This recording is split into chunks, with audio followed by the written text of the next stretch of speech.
तुमने इतनी कथाएं सुनी, इतना पढ़ा, पर एक बात बताओ, क्या तुमने ऐसा जान लिया जिसे जानने के बाद कुछ जानना बाकी नहीं रहता है? क्या ऐसा जाना? तुमने सब पा लिया, पर क्या तुमने ऐसा पाया जिसे पाने के बाद कुछ पाया नहीं जाता? बोलो जरा, अरे जरा जोर से तो बोलो। क्या तुमने ऐसा कुछ पाया जिसको पाने के बाद कुछ पाया नहीं जाता? बोलो हाँ या ना। तुमने मकान पाया, गाड़ी पाई, बंगला पाया, पत्नी पाई, पति पाया, बच्चे पाए, परिवार पाया, मित्र पाया, पर तुमने क्या वो पाया जिसको पाने के बाद कुछ पाया नहीं जाता? तुम्हारा जवाब हाँ या ना? ना। अच्छा, दूसरा, क्या तुमने बहुत कुछ जाना, भारत के बारे में जाना, जनरल नॉलेज के बारे में जाना, यूनिवर्स के बारे में जाना, ब्रह्मांड के बारे में जाना, गैलेक्सी के बारे में जाना, आपने चंद्रमा के बारे में जाना, मंगल के बारे में जाना, आपने फिलॉसफी के बारे में जाना, सुकरात के बारे में जाना, अरस्तु के बारे में जाना, प्लेटो के बारे में जाना, थॉमस एडिसन के बारे में भी जाना, अल्बर्ट आइंस्टीन के बारे में भी जाना, चाणक्य के बारे में भी जाना, और आपने सब महापुरुषों के बारे में, विवेकानंद हुए, मीरा हुई, सूरदास हुए, रसखान हुए, रैदास हुए, वाल्मीकि हुई, तुलसीदास हुए, सबके बारे में जाना, बागेश्वर बाबा के बारे में जाना, और बाबा के बारे में भी जाना, पर क्या तुमने वो जाना जिसको जानने के बाद कुछ जानना बाकी नहीं रहता? जरा बोलिए ना, जाना क्या? एक बात बताएं, अगर सब कुछ पा करके तुमने वो नहीं पाया जिसको पाने के बाद कुछ पाया नहीं जाता, तो एक बात हम सच्ची सच्ची बोले, तुमने हलवा नहीं पाया, खाली थोथा पाया है, कुछ खास ना पाया, कुछ खाक पाया है, खास ना पाया, खाली थोथा पाया। तुमने सब जान लिया, पर वो ना जाना जिसको जानने के बाद कुछ जाना नहीं जाता। सच्ची सच्ची बताएं, तुमने हलवा ना जाना, कुछ ना जान पाए तुम, खाली की खाली रहे, खाली की खाली ही चले जाओगे। मेरे पागलो, आज की कथा में हम एक सूत्र तुम्हें देना चाहते। यदि तुम मुझसे पूछो कि वो ऐसा क्या है जिसको पाने के बाद कुछ पाया नहीं जाता, वो आनंद है जिसको पाने के बाद कुछ पाया नहीं जाता। आनंद को पा लेने के बाद कुछ पाया नहीं जाता। गुरु नानक देव को जब खुमारी चढ़ी तो कुछ ना पाना पड़ा। मीरा जब नाची तो राज दरवाजों को छोड़ दिया, राजद्वार को छोड़ दिया, बैठी संतों के संग रंगी मोहन के रंग, मीरा गोविंद गोपाल गाने लगी। महात्मा बुद्ध ने जब वो पाया तो राजपाट को त्याग दिया, इनलाइटेड हो गए, आत्म साक्षात्कार को प्राप्त कर गए। लेकिन इसको पाने के बाद राज्य भी फीका रहता। मेरे पागलो, आज की कथा में हम तुम्हें एक सूत्र देना चाहते। तुम्हारी जेब में भले ही फूटी कौड़ी ना हो, पर चाल तो तुम सम्राटों जैसी चलना। मुस्कुराना तो ऐसे जैसे कोई बादशाह मुस्कुरा रहा हो, बैठना तो ऐसे जैसे कोई सम्राट बैठ गया हो, बोलना तो ऐसे जैसे कोई ब्रह्मज्ञानी बोल रहा हो, हंसना तो ऐसे कि मानो तुम्हें कोई फिक्र ही नहीं है, और सोना तो ऐसे मानो तुमने घोड़े बेच दिए हो। पर वो आनंद तुम्हें पब या क्लब में ना मिल पाएगा, वो आनंद तुम्हें जगत में ना मिल पाएगा, वो आनंद तुम्हें बाहर ना मिल पाएगा। उस आनंद, जिस आनंद की बात हम कर रहे हैं, तुम आनंद अपने पड़ोसी का लड़का मत समझ लेना कि गुरुजी कह रहे हैं आनंद को पालो तो काम हो जाएगा, और तुम पड़ोसी के लड़के को दिल दे बैठो और फिर कहो कि हद हो गई, हम तो ये आनंद पाने आए थे, पता लगा वो शादीशुदा निकला। हम उस आनंद की बात ना कर रहे हैं, हम परमानंद की बात कर रहे हैं। हम सुख और दुख के बाप की बात कर रहे हैं। एक होता है दुख, दूसरा होता है सुख। दुख की निवृत्ति को सुख कहते हैं, पर सुख के बाप का नाम आनंद है, पर आनंद के दादा का नाम परमानंद है।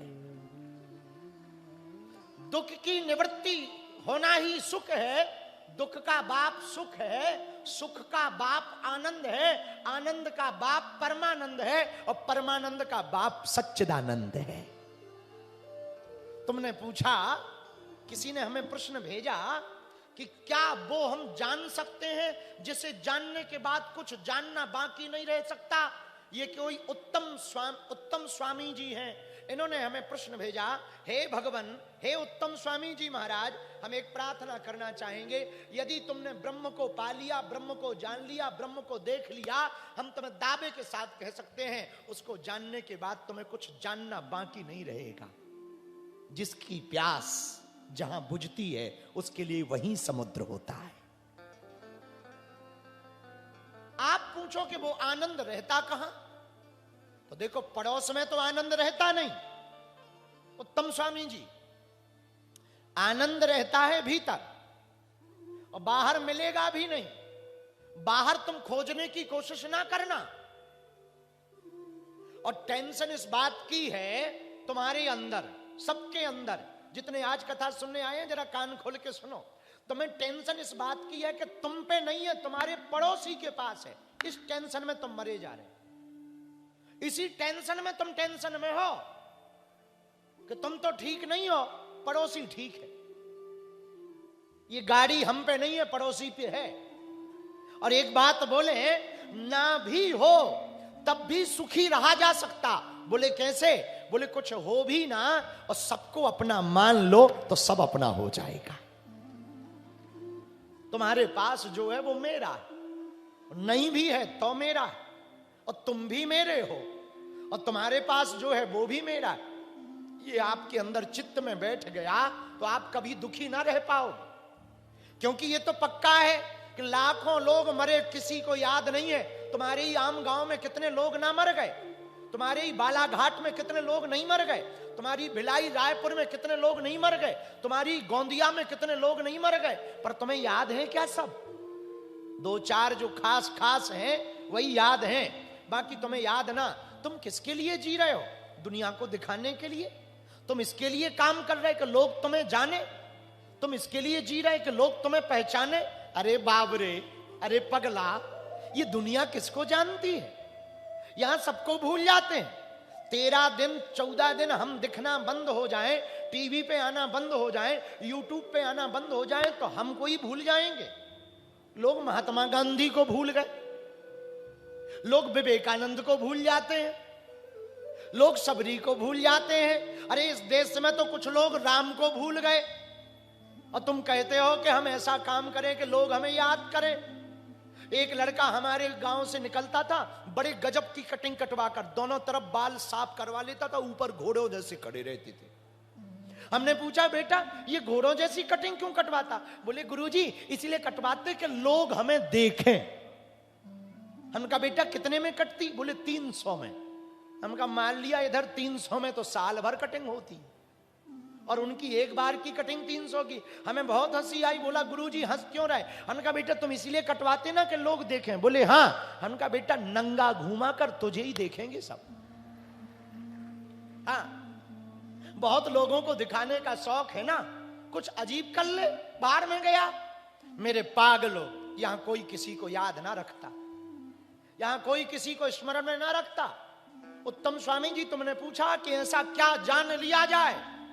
भगवान, आप गुजरात में रहते हैं, कभी आप आओ हमारी हवेली पर, हम आपको एक बात जरूर कहेंगे।